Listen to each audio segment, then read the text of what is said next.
This is American Hope Talk Radio with your host, W.L. Laney. His guests are real people who have overcome real obstacles and are willing to share their experiences with you, bringing hope for the challenges standing in the way of your greater success. Listen while we deal with life as it is today and reveal how hope for the future can bring you more success than you have ever imagined.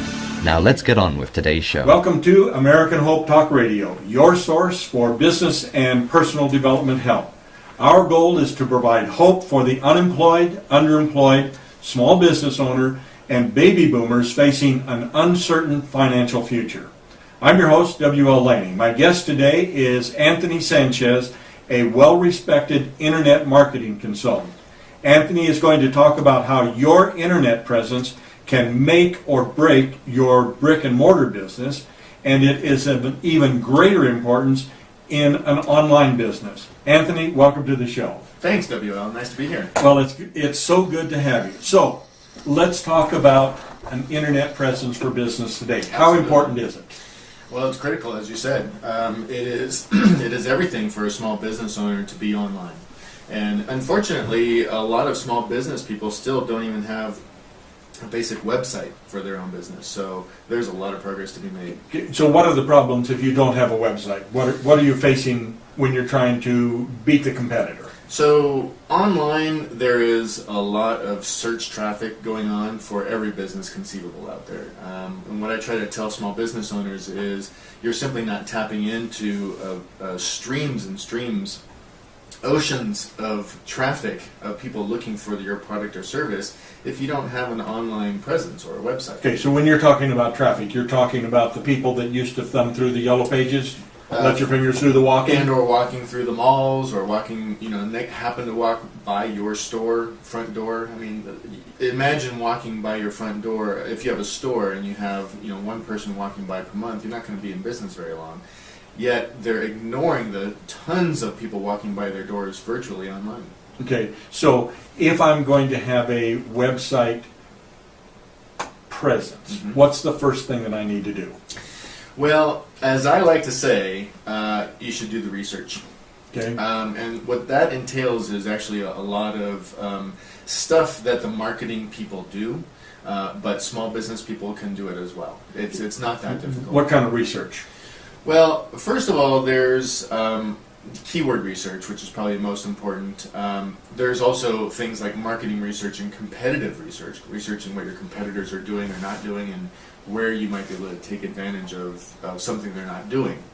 But keyword research is really kind of the most basic thing to get a website going, because you want to create a website that is optimized for the keywords that you are going to want to own. Okay, so the person starting out, you might just as well have been speaking in Greek to him. Yeah. What is optimization? What's a keyword, Sure. and why is that important? Yeah, let's go through all that. So keywords are when users are on Google, right? If you're looking for an auto repair shop to fix your car, you're going to probably put into Google a search term, and that search term is the keywords. Okay, so my transmission is broken. Right. I'm going to put in transmission repair. Yeah, you want to put in transmission repair. Now, what we've learned along the lines over the last few years is that most people will actually put in transmission repair first, and they'll get a whole bunch of results from people in LA and New York and Kansas City. Then they'll change that search phrase to be transmission repair, Denver, Colorado. And that will then get them to the people that are more relevant. And that phrase, transmission repair Denver, becomes one of your primary keyword phrases that you want to have on your website, so that people, when they're searching for that word, your Google allows your website to come up for that word. Okay, now you keep using Google. Yeah. There are other search engines. Do any of them have any value? There are. Bing is probably the second largest search engine, and it does have value because there's a lot of people who are on Microsoft platform and Microsoft products and software, and they use Bing kind of by default in their browsers. But Google dominates. Google is probably, I think the statistics are about 80 to 90% of the traffic is started at Google. Okay, and the nice part about it is, if you're coming up in a Google search, then most likely you're coming up in the Bing search as well, or the Yahoo search. Yes, there's a few other ones. You could actually come up in high in Bing and not come up in high in Google, but you can't really do it reverse. So you can try to get more visibility on Google, but it's just a lot of competition out there because everybody's trying to do the same thing. Well, when you talk about competition, address the term long tail keyword. So in your keyword research, you'll find like transmission repair Denver is a search phrase that will probably have a lot of competition. If you added more words to that, for example, like transmission repair for Chevrolet Tahoe 1999 in maybe a suburb of Denver like Lone Tree, that is going to contain about 8 or 9 words in it, and that phrase is very, very specific. And the more specific it is, the more what's called long tail it is, because it has if you look at a graph of how all these search phrases volumes lay out, the ones that have a very low volume, like the long one we just talked about, they won't have a very high volume at all, a very high search volume, but they are so specific that they come up with exactly the right, very relevant So results. it's going to be a better result, very relevant for result. you. So if I'm operating a transmission repair shop and I'm in Lone Tree, Right. and I work on Chevys and, Right. and I just love Tahoes. Right. If I use that as my keyword that I focus on, then the people who are looking for repair on that specific vehicle are going to find me instead of my competitor that's 3 blocks down the street. Exactly right. You would, as a small business, you will rather have the traffic that comes to you from that search than the traffic that comes to you from transmission, right? Because transmission could mean anything. And there's a lot more searches for the word transmission, but it's not nearly as relevant because it could be I want to buy a transmission, or I'm just looking on how to tune my transmission. But if you're looking for transmission repair in Lone Tree, that's going to be the most relevant results that you can get, and that's better for you. So you would say then, if I am a local business, brick and mortar building, and I'm looking for business, then I'm better to do a long tail search term, because there's no point in me advertising in LA. Right. They're not going to bring their broken vehicle to me. Right. Yeah, wouldn't drive that far. Okay. But what if I have a national presence? There are other words and phrases you can use from a long tail perspective that you can use that aren't geographically identified. So you can say things like, I have a very specific type of customer or a very specific type of product as part of your long tail in the keywords, and that'll be more specific to you as well, and that'll be more highly relevant. Okay. Is it important, in your opinion, to get my keyword as part of my URL name? Yeah, that is a decision that the business owner has to make. I would suggest that small business owners in general would do that, because they will actually gain more traffic by doing that. But there's also a decision on brand and branding that you have to make as a business owner to be able to say, well, I'm going to not name it, like a word like Amazon, which doesn't help them on the keyword results. But that costs a lot of money, because then you have to spend a lot of money marketing in order to get people to your site. Whereas if you chose a word like books, right, or every book in the world, or whatever the phrase is that people are searching for, cheap books, that would have been better for them from a search engine traffic point of view, and a lot cheaper. But it's not a brand. It's not a brand that's like Amazon. Yes. Amazon has become a household term. It's like, would you go make a Xerox of this page for me? Exactly. Well, nobody's had a Xerox machine in probably 10 years. But Amazon has spent literally hundreds of millions, if not billions of dollars to make it that household word outside of the internet. So they got their money as investments, or as revenue from somewhere else, to actually make that investment. And not a lot of small business owners will have that. So I suggest putting keywords in your domain name, because it does add to the search engine optimization, the SEO, the likelihood that you're going to come up in the search engine better. And it's more relevant for people when they land there as well. Can I do both? Can I have a long tail start to my business and then move to branding later? That's what I was going to recommend is small business owners can start out using the long tail or even the medium tail keywords and build revenue with that. And then when they have enough revenue from that website and that search term, they can move on and start a new branded website and start to create new traffic from that as well. You're listening to American Hope Talk Radio. My guest, Anthony Sanchez, giving you great advice on how to develop a productive internet presence. We'll be right back.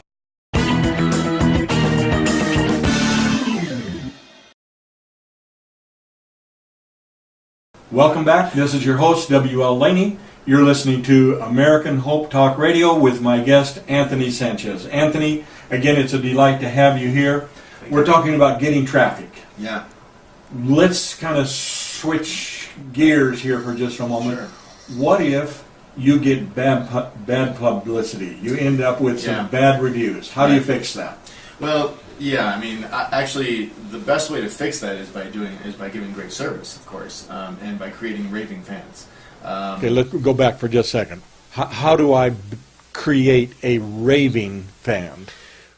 Well, I actually just spent the weekend river rafting in Colorado here, and I, at the end of the trip, we were having a great time, and at that moment is when they chose to hand me a little card that showed their URL for where we can go to put our review. And at the time I was feeling very excited about the river rafting trip. In fact, I still am.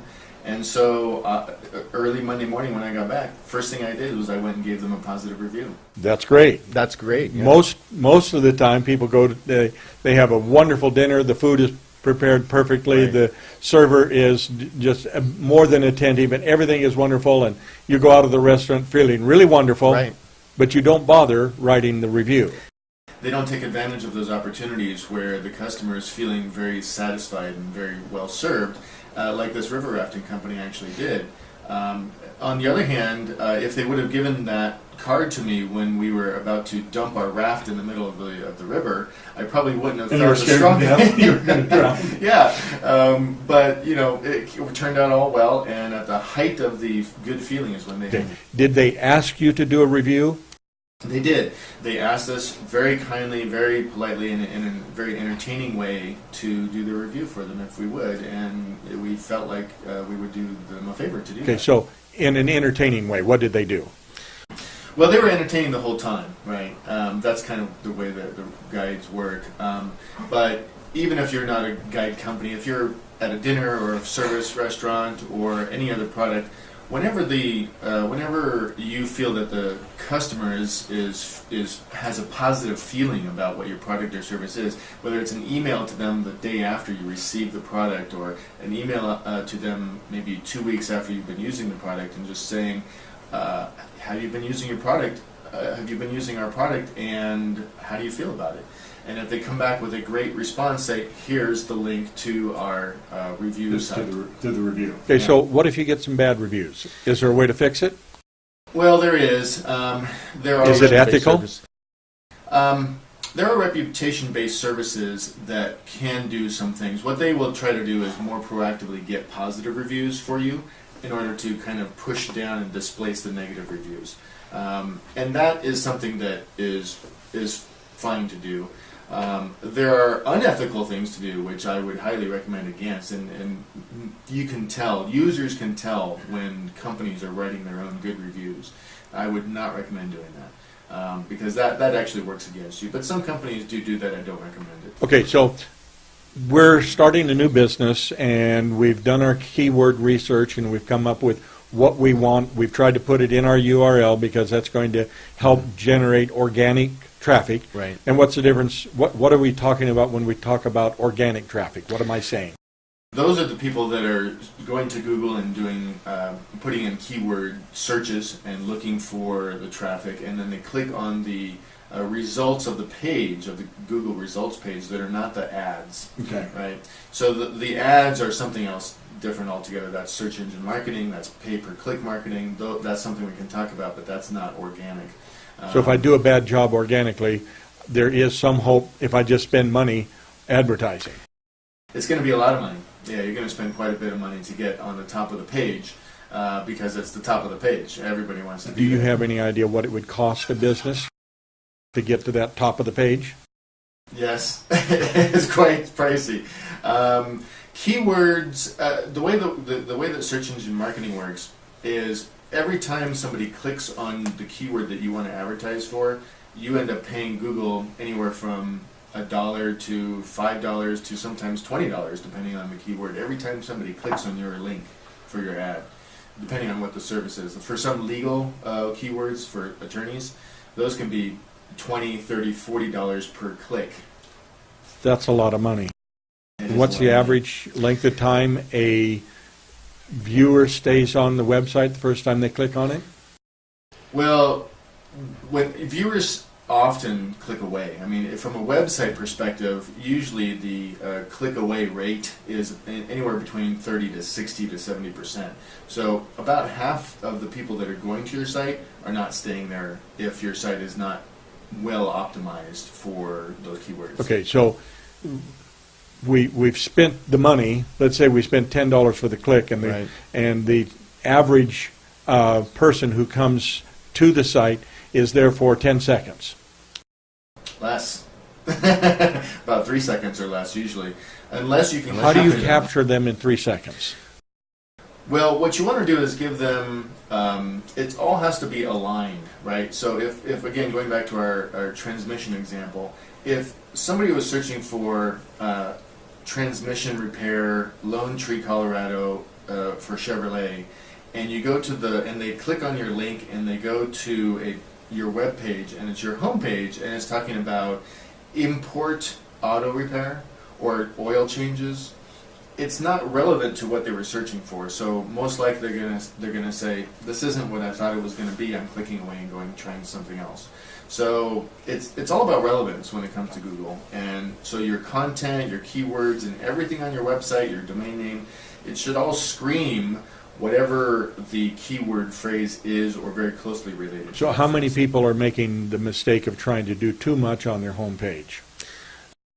I would say 99% at least, if not more. Most of the small business owners that I've dealt with, they have a very generic homepage, and it's either too plain and it doesn't give enough information, or it puts so much information on there that the one thing the customers are looking for specifically is hard to find. Okay, so I've got 6 different products. Would you recommend that I have 6 different websites and focus each website on a specific product? Absolutely, if you can afford to do that in terms of time and resource. Time and resource meaning, yes, you have to manage 6 different websites at that point, each with their own sets of content and optimization and everything else, and you have to maintain it. What's the alternative? I've got 6 products. Well, the alternative is to have one site that has a dedicated page for each product, or dedicated directory, or dedicated something, at least dedicated page for that product. It won't be as optimized for the search, but it's not nearly as hard to manage. It's easier to manage. All right, so then on your home page, you would have some wonderful offer that would keep them on the site, and then they could go to the other product pages? Yeah, ideally, again, that's something you brought up, which is very good, which is in order to get them to stay more than the 3 seconds and click away, you have to talk about something relevant to what they were searching for. But then once you've achieved that, let's say you're talking now about, it says on the title, transmission repair, Lone Tree, Colorado. Now they're staying on the page. Now you have to capture and convert them. And you can capture them by giving them an offer of some sort. So you might give them the top 7 things to look for to see if your transmission needs a full replacement or just something else. And that's going to be valuable to them because that might save them a $1,800 transmission repair. So by giving them a valuable little report, you can capture their email address, and then you can actually market to them in different ways on email for. Okay, well, let's look at it from a practical standpoint. My transmission is not working. I really don't care about a report. I care about getting the thing back on the road. I've got to go to work in the morning. Yeah. So the other thing you want to make sure to do, if they're in a complete buy now mode, you want to make sure to have your telephone number there, your email there. You want to have ways to contact that company. Maybe it's a form that says contact us now and put your information and we'll contact you back within 2 hours or whatever, 60 minutes, whatever it is. And either way, they're going to get some sort of this user is going to get satisfaction for being able to continue the conversion with you. So they want to continue to do business with you by either making a phone call, an appointment, And just calling you up and see how they can fix it. You're listening to American Hope Talk Radio. I'm your host, W.L. Laney, with my guest, Anthony Sanchez. Don't go away. We'll be right back.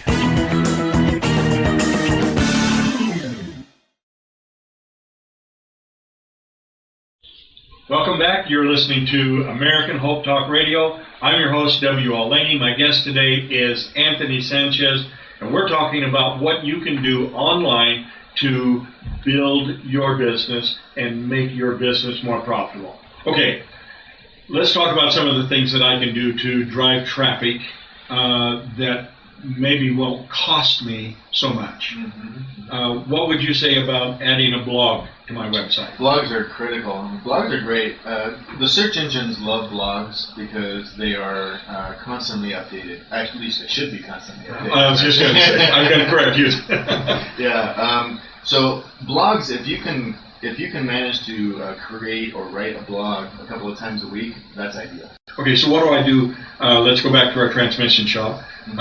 What kind of a blog would the owner of the transmission shop do? Great point. So the owner of the transmission shop by now has done his keyword research, and so he has a list of keywords, more than just the one. He probably has a list of 100 or several hundred of keywords that are searched for when people are looking for transmission repair, auto repair, gear repair, things like that. So now what he wants to do is take those 100 keyword phrases that came up, and he could write a blog about each one. Okay, well, let's come back to that. Let's talk about the keyword. How in the world do I come up with 100 keywords? I'm a transmission repairer. Yeah. Well, Google has a great tool to be able to help even a transmission repairman do that. Google has a tool. If you log on to Google AdWords, right? AdWords.google.com. Okay. And if you create most people have a Google account already. They just log on to AdWords with that Google account. I wonder if that's any reason why Google's worth $100 billion or whatever. Yeah. They make like $35 billion every year, so yeah, probably is. They have a lot of great tools. Okay, I'm sorry. So this tool is called the keyword tool.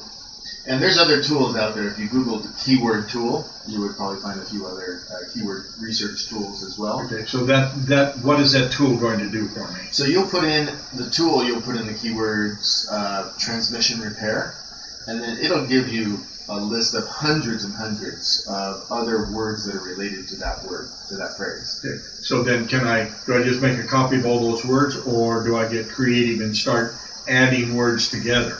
You can do both, yeah. I mean, you can start narrowing down the words, making them more relevant to you.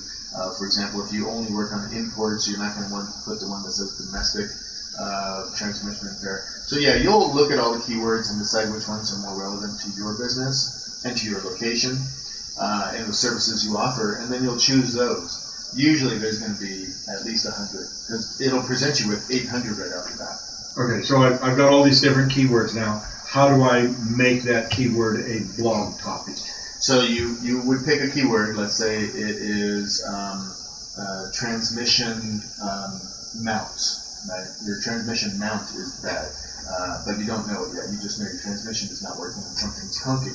So he would write a blog about how transmission mounts are a potential cause of transmission problems. And he would mention the word transmission mount, transmission repair, and ideally he'd mention the words transmission repair Lone Tree, Colorado as well. In the blog? In the blog. So he just writes all these helpful hints that include some of the keywords, and he's off to the races. Okay. All right, what about Facebook? Should we do anything on Facebook? I love Facebook. Facebook is it's a viral mechanism by nature. And you know what I mean by viral? No, tell me. So viral means that whenever I put something on Facebook, more than just one other person sees it. If I sent you an email, it would just be me and you that see that email. If I posted that same content on Facebook, I now can show it to hundreds of people who are following you and hundreds of people who are following me, potentially. So it expands the reach of every content that I create. Okay, now explain how that works. I've got 100 friends, Yeah. and I put something on my Facebook, and all 100 of my friends, are they going to get noticed, or are they going to find it by going to my page? So a couple things happen. When you're friends with somebody and you post a posting on Facebook, it comes up on their scrolling ticker on the side. And if they happen to be looking at their page at the time that it scrolls by, they will notice it. Secondarily, they could go to your page. They can say, I wonder what's up with WL recently. Let me go to his page and see what he's been posting. And they can go to your page and see that as well. So it's pretty simple. And like I said, you have the potential to reach all of your friends, but they won't probably all read it. Okay, so what am I going to post? Is it going to be a duplicate of my blog? Well, we don't like to get into too much duplicate content. Google has a funny way of reacting to duplicate content sometimes. So that's why you say funny way of reacting. What do? Do they blacklist me? Yeah, no, they don't go that far, but sometimes they'll reduce the exposure of one of the secondary source of that same exact content. So they'll pull me down in the ranking. Yeah, they'll pull that piece of content down. So can that affect my website as well? Can I lose page position? Yeah, if you created two different websites with the exact same content, you're going to lose position on probably both of them. But you don't want to do that. You wouldn't do that. With Google and relevance is all about content, right? So you want to be creative as a small business owner and create original content wherever you're posting as much as you can. Okay, I'm not a writer. Right. I shouldn't say that because everybody knows how to write a few books out here. Yeah. But let's say I'm not a writer. Right. How do I do content? Well, a couple different ways. Like this would be one way. If you wanted to interview somebody, maybe interview a colleague or a customer or a supplier, you could get them to create your content. If you wanted to have customers write testimonials, that's content. If you wanted to hire people, okay, so I can take a testimonial and make that a blog. Sure, Content, or I can post it on my Facebook page. You can do all Hey, of that. Charlie just came in, got his transmission repaired. He thinks we're the best things in sliced bread. In Facebook, not only is writing content, but photos are content and videos are content. So take a video of how you repaired something, or how to change your oil, or something simple like that. Lessons. Those are all content. Right. So what if I don't want to go out and spend $1,500 on a movie camera? Just use your iPhone or your camera phone. I mean, the video on those phones actually turns out pretty decent.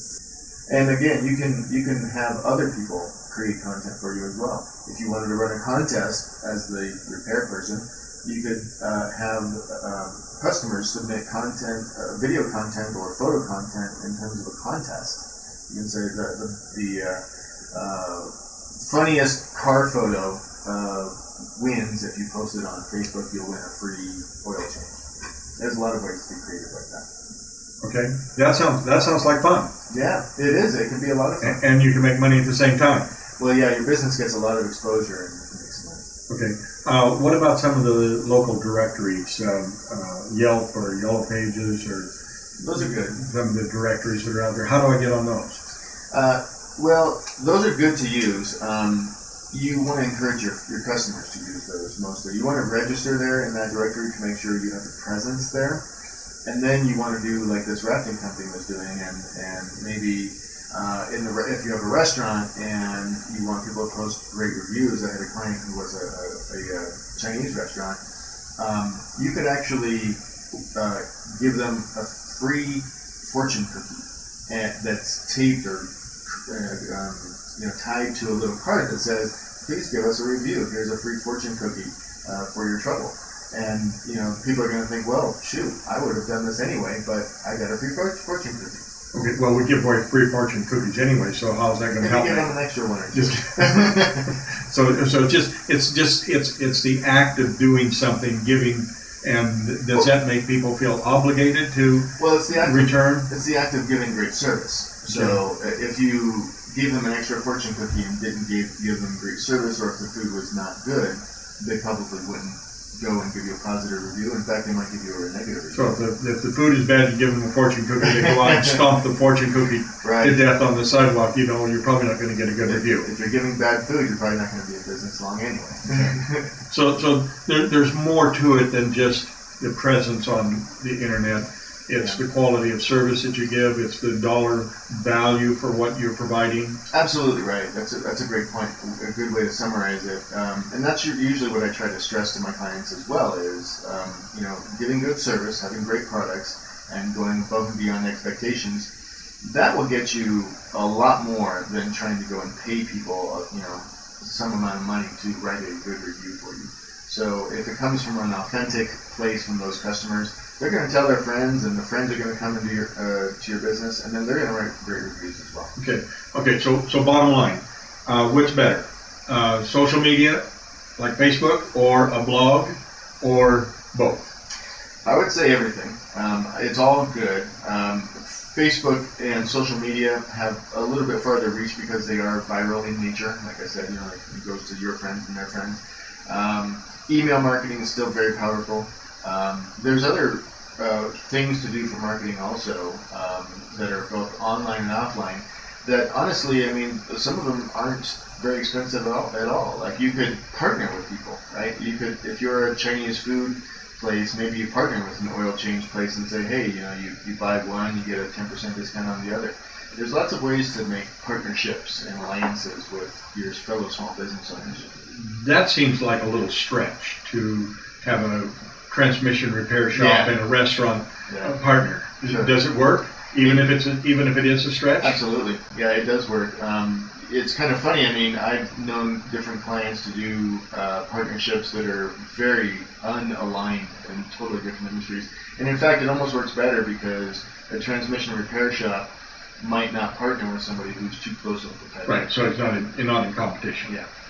You're listening to American Hope Talk Radio. When we get back, we're going to talk about setting goals, realistic goals, and how to reach them. Don't go away. We'll be right back.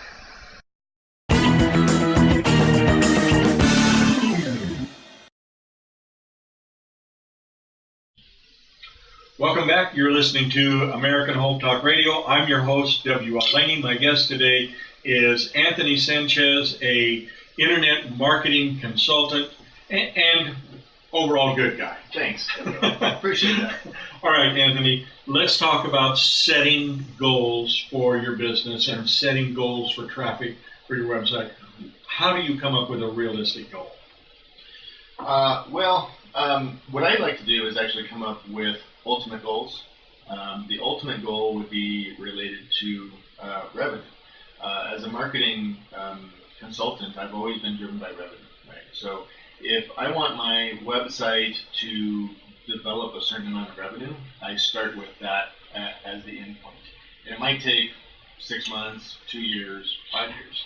But what I like to do is create the revenue goal. And I want to say, well, let's say that you want to create a business and have $100,000 come from your website this year, or eventually.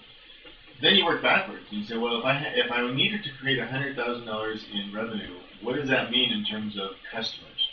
And what does that mean in terms of average sale? And what does that mean in terms of how many people that I would have to convince to buy something from me from all the visitors that are there? Okay, well, I'm starting a business, so I don't have a clue how many people it's going to take to get to my website before I get one that's going to contact me. I don't know how many people that have to contact me before I actually get one to do business with me. So how do I deal with that, setting goals up front? It's going to be difficult without any history, but what you can do is actually talk to other people in the industry. The colleagues in your industry. If you're an insurance agent, there's a lot of people out there who, they'll help you out. You go to chambers of commerce, etc. So there will be people who will be able to give you guidance on that, and especially if you contact experts in the field like marketing consultants.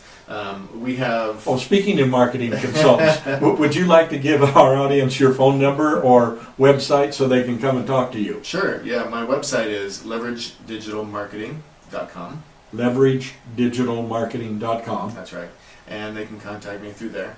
Okay. And they can see the kind of services we provide. And so you can contact experts in the field of marketing consulting or sales or whatever it is, and we'll usually give you some pretty good guidelines about Okay, this. well let's say that the industry standard is I get one contact out of 100 hits. The industry standards only really apply to the verticals and the niches, because it varies so much. Like if you're a transmission repair shop versus a hair salon, it's going to vary a lot. So you would have to narrow down to the proper niche. Right, so I narrow it down, and after I've got it narrowed down, Yes. it comes out, Right. 100 hits gives me one contact. Exactly. And then you would have to say how many contacts give you one customer, and how many customers on average is how much revenue. Okay. So what happens if I do that research and I find out that's the industry standard for my niche? Mm-hmm. Okay, and I mount this massive campaign and I get 500 hits Mm-hmm. that I've paid $2 each for on Google AdWords, Right. and I didn't get one contact. What went wrong? Well, there's a lot of chains in that. There's a lot of links in that chain. I like to call those conversion links because there's a lot of different conversion steps in the process. It could be anything from the content on your website not being focused and relevant enough to what they're searching. It could be your telephone number wasn't obvious enough on the website. It could be that your reviews were negative online. So you'd have to go through and review all of that stuff and figure out where somebody might be leaving your sales funnel. Is that something that you can do for me? I'm struggling with my online presence and I'm not getting the results that I want. I'm not meeting my goals. Can I come and hire you and you can look at and how long is it going to take for you to get me straightened out? Sure, yeah. Not me personally, because Right, that's yeah. too big of a Yeah, job. No, I don't think I could do that. Me and any other person locally in your area can do this as well. I mean, internet marketers, they know how to review these kinds of aspects. But one of the key things that you can do to help them is to set up your metrics, set up your infrastructure and your metrics. So, for example, having a Google Analytics page, and you might not know what that is, but that's another service that Google provides that tells you about who's come to your website, how often they come to your website, and how often they leave your website, and the traffic for your website. With an account on Google Analytics, you can help an internet marketer an awful lot.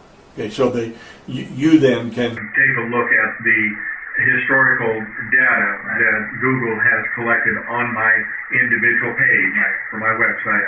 You can look at that and give me an idea of what things I can change to fix it. Yeah, for some things, yes, absolutely. And you have to have the Google Analytics code embedded to your site, so that's another task that you might not be able to handle yourself as a small business owner, but any internet marketer can do that. Okay.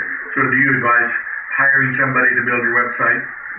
I advise at least hiring somebody to consult with you on building a website, but ideally you do hire somebody to build your website, somebody that is familiar with search Engine optimization processes, and somebody that's familiar with converting. Conversion is the main skill that you want in an internet marketer. Okay. So I go online and I search for somebody that can build my site, and I see all these guys that are saying, "I'll get you on Yeah. #1 position on the search engine." Right. And what do you do? Be careful. Be careful when you're searching and looking through search engine SEO vendors. There's several things you can do. You can look at where they're ranked on Google for SEO themselves. You can look at their clients, where their clients are ranked on a search engine on their search engine keywords. And you can check their references, see how long they've been in business. And what if they don't give references? Just ask them how long they've been in business, period. And ask them how long they've been doing marketing, how long they've been doing SEO, and have them show you clients from those times. Because I'll tell you right now, the ones to stay away from are the ones that have less than a few years experience, right? Because so many things have changed so frequently over the last 10 years that somebody with only 2 years of experience isn't really going to know what changes are good and which ones aren't. Okay, so what do you do if you hire the wrong person? How long of a leash should you give them? Because they all say, okay, it's going to take time. Okay, I'm going to charge you X number of dollars a month, but it takes time to make all these changes. So don't lock yourself in any contract. There are plenty of great SEO people out there who will not do a contract, because a lot of them say a year contract, right? They'll say it takes 3 to 6 months to see results, and I want to lock into a year contract. Just say no. Just say no. Okay. You can do a 3-month contract because it does take some time. But after 3 to 4 months, you should be able to start seeing results. Okay. If you've gone 3 months and you have no results, what do you do? Get rid of that person as soon as possible. So you get rid of them, give up on your business, or do you, no. you go looking for somebody else and try it again? That can get expensive. I would go searching for the person with most experience, honestly. And by my gray hair, you might think that that's a self plug there for myself. And but really anybody with enough experience. I'm wary of people with gray hair. Yeah. Well, in the internet world, actually, you're right. Not everybody keeps up with all the changes that go on with the Google algorithm, and so that's something you should look for as well. Okay. All right. We've got about 2 minutes left. What have we failed to talk about that you think is important? Let's see. Well, testing, I think. One of the biggest mistakes that I've seen my customer or my clients make is they go out and shoot their wad all at once, like I think you mentioned that in the beginning. One client said, well, I knew I wanted to spend $15,000 campaign, I just didn't know what to do, so I bought some of those flyers, and I had flyers going put out in the neighborhood in several cities. Of course, the whole 15,000? Yes, of course the results were zero, because she could have tested it, right? At least tested it. Don't just throw $15,000 in the air and hope it sticks. Start with $500 and see what works for you and your business. That's what I do with my clients. Is I test multiple avenues, multiple venues, and see what's starting to work and put more money towards what's working, and stop putting money towards what doesn't work. Anthony, thank you very much for being with us today. We will be very sure to have you back. There's a lot of things that we haven't covered yet, but I do appreciate you being here and helping our audience with this most important part of building a business. Absolutely. You've been listening to American Hope Talk Radio. I'm your host, W.L. Laney. Thank you for tuning in. You have been listening to American Hope Talk Radio with W.L. Laney. Questions and comments can be emailed to wl@wllaney.com. Go to www.wllaney.com for more programs like the one you heard today.